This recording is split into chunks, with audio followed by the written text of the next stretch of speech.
Darri, velkomin í Sipparspjallið. Ég ætla nú bara að taka þetta bara eins og eftir leikið. Þú vildir endilega hafa mig með í mynd og ég bara takk fyrir það. Það var líka tækifæri að dreifa Grindavík. Já, nákvæmlega.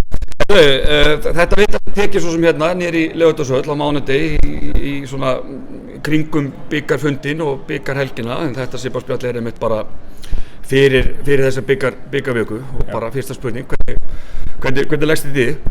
Þetta er náttúrulega mikil tilhlökkun og svona ánægja líka bara með að vera komin inn aftur. Það er frábært að fá að upplifa þetta fyrsta skipti fyrsta skipti sem að kvennadeild Vals í körfubolta vinnu bikar í fyrra hérna á sama tíma.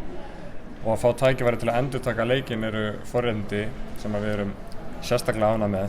Já, og í fyrra var þetta væntanlega bara rosalega skemmtilegt. Þetta var þetta ekki fyrsti stóri titill Vals í bara fyrst í sögunni sko. Og þetta var eiginlega í einhverju skilningi jafnvel sætari sigur heldur en Íslandsmeistaratitlinn út af þetta var svo fyrsti bæði náttúrulega fyrir mig sem þjálfara og svo fyrir klúbbinn og mikið af stelpunum líka að vinna sem fyrsta bikar og svo er svo mikill sjarmi yfir þessu svona one and done formati sem þetta er leikið í. Já. Og já, bara talandi um það format, það er ekki allir beint sammála um það að halda undanúrslitin líka í höllinni. Að það færi svona sjarmi kannski af því að komast í sjálfan úrslitaleikinn. Hvert er þitt sjónarmið á því? Bara sem flesta leiki hérna og gefa sem flestum tækifæri á að spila í höllinni. Það er ekki mörg ár síðan að það voru lið úr fyrstu deild sem að komast í undanúrslit og hérna núna eru Fjölnir sem er í fallbaráttu kalla megin að fá tækifæri til þess að svona halda glæðum í tímabilinu með að spila í höllinni og möguleika að spila úrslitaleik. Ég held að þetta sé bara lyftistöng fyrir íþróttina og gefi svona það eru bara fleiri leikir sem hafa meiri sjarma sem að eykur áhuga og ýtir undir bara kraft körfuknattleiks hreyfingarinnar. Já, en ég held í þessu viðtali sem ég hef tekið og svona mitt spjall, ég held að það sé bara Óli Ól sem ég tók viðtalið sem að svona vildi setja smá spurningamerki við þetta, þannig Óli minn, bara gleymdu þessu bara. Þetta er bara gott format og þetta er bara, það er allir ánægðir með þetta. Nei, hann er bæntalega bara sko að hann sé nú ekki gamall af gamla skólanum. Já, dálítið. En auðvitað er þetta skemmtilegt og allir unglingaleikinni spilaði líka og frábært fyrir krakkana að fá að vera á þessu stóra sviði, allt í beinni útsetningu, saman hvort það er á RÚV eða þá YouTube-brásunum, en þetta er bara ákveðin hátíð í gangi, er það ekki? Algjörlega. Hvað með þitt lið svona hingað til? Við byrjuðum mjög sterkt, svo kom svona dálítil dífa í þetta. Ertu með liðið aftur á uppleið, heldurðu? Já, ég meina, staðreynd málsins er svo að þegar við erum með allar í búning, eða flestar í búning, þá höfum við ekki tapað leik. Við töpuðum 2 leikum þegar Helena var meidd í jólaleiti og fengum önnur meiðsli ofan í það líka. Og ég held nú að fyrir flest lið að þá sé 2 tapleikir á þessu tímapunkti þokkalega ásættulegur árangur. En auðvitað höfðum við áhyggjur, talaði við hann eftir Grindavíkurleikinn einmitt úti sem var þó sigurleikur en við vorum bara alls ekki ánægðir með hvernig við spiluðum þann leik. Nei. Og eftir hann höfum við sjálfur sér svona tekið okkur aðeins saman í andlitinu og breytt aðeins undirbúningi og bara verið með meiri svona stæla og erfiðari æfingar. Já. Meiri samkeppni og þetta hefur verið svona aðeins óþægilegra og ég held að það hefur hjálpað okkur til þess að vera í flottu standi einmitt núna þegar við mætum í höllina á 15. Og þú bættir við þarna útlendingi fljótlega eftir áramótin? Já. Er hún ekki komið mjög sterk inn í þetta? Einmitt, hún hefur bara komið frábærlega inn og tekur lítið til sín en skilar svona auka hlutum til liðsins. Við náttúrulega byrjuðum tímabilið með Gínu hérna sem gekk bara ekki, voru fljótir að klippa á þann streng. Já. Og biðum síðan bara þangað til að janúarglugginn opnaði og erum bara virkilega ánægð með framlagið sem við erum að fá frá MIS. Já. Þið mættuð Haugum núna á laugardaginn í deildinni. Já. Hörkuleikur þannig séð það ekki? Jú.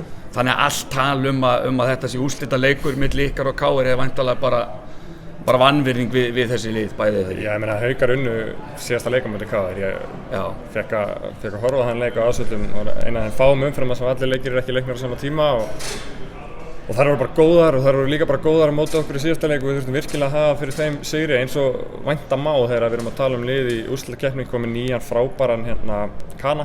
Já. Þannig að það tali á bara ekki rétt á sér. Nei og það er líka oftast þannig að það eru medalíur og bikar veittar eftir úrslitaleik. Já, ekki vonaði að það verði gert á 50 Það verði einhver breyting á því? Nei. Það er ólíklegt. Já. En hvernig líst þér á þennan leik á milli Reykjavíkur risanna? Þú var að glíma þetta við gamlan Ref Benna. þótt hann lítinn út fyrir að vera ungur svo sem, þetta er gamall. Yngjast bara með síðustu Já, bara Benjamin Button eða? Já, nákvæmlega. Mér líst bara vel á þetta, þetta er náttúrulega ótrúlega svona skemmtilegt rivalry sem hefur myndast á milli þessara liða, náttúrulega hörku sería sem við áttum í fyrra. Úrslitakeppnin, já. Já, sem endaði 3-1 og síðan 3 hörku leikir sem við höfum átt á þessu tímabili og það náttúrulega hætti því eftir að unnið núna þrisvar í röð í deildinni og svo náttúrulega síðasta leikinn á síðasta tímabili að við svona förum að vera þægilegar en við vitum að það dugar ekki á móti jafn svona hæfileikaríku og vel þjálfuðu liði og KR. Já, þannig þú ætti auðvitað að vona bara hörku leik þar.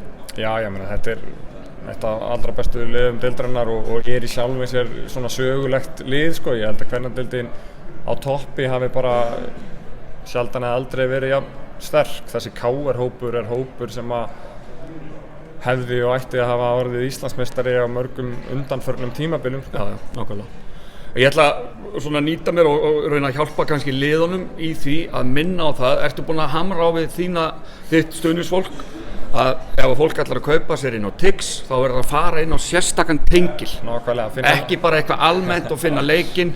Þetta þarf að fara í gegnum tengilin sem er áætlaður val. Já, ég held að þannig að hver eru skilaboðin til? Er ekki langbest að fara í gegnum Facebook-síðuna og finna þetta þar. Ég held að það sé svona skynsamlegasta leiðin. En einmitt að hafa aðeins fyrir því að kaupa þetta í gegnum rétta link þannig að peningurinn fær örugglega á rétta stað. Já, þannig til þeirra hlýjarenda sem að minna með þessi. Já, þannig að þú fór örugglega launin greiddum næstu mánuð. En hvernig var mætingin til dæmis í fyrra hjá stuðningsmönnum Vals á úrslitaleikinn? Og hún var frábær. Það er bara smá svona United vibes yfir þessu hjá Val. Ánægður með United vibes. Ertu að tala fallega United þá núna eða? Ég er að segja að fólk virðist, ég þekki þetta svo sem líka reyndar úr DHL höllinni sko, sem að fólk kemur þegar það skiptir máli. Svo kallar glory hunterar? Nei, ég vil meira meina að þetta sé bara fólk sem er búið að ala með sér smelt fyrir og mætir þegar mikið er undir og við bara kunnum að meta það og ætlum að reyna að vera á okkar fremstu skóum þegar höllin verður vonandi eins rauð og hún getur orðið. Og hvernig hefur salan farið af stað? Ég veit að mínir sveitungur er Grindavík og þú veist, þeir bara virðast ekki vita hvað hana Fossala til dæmis er. Við erum að halda böll og annað og það er Fossala skila sér aldrei en svo kom alltaf allir.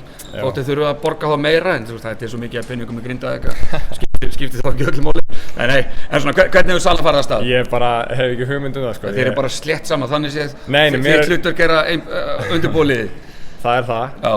Auðvitað vil ég sá sem flesta valsara í stúkunni en við erum með gott fólk til að sjá það sem gefur mér færi á að hugsa bara um körfubolta. Nákvæmlega. Herðu, höfum við það ekki bara loka orðin? Frábært. Bara flott, takk. Takk.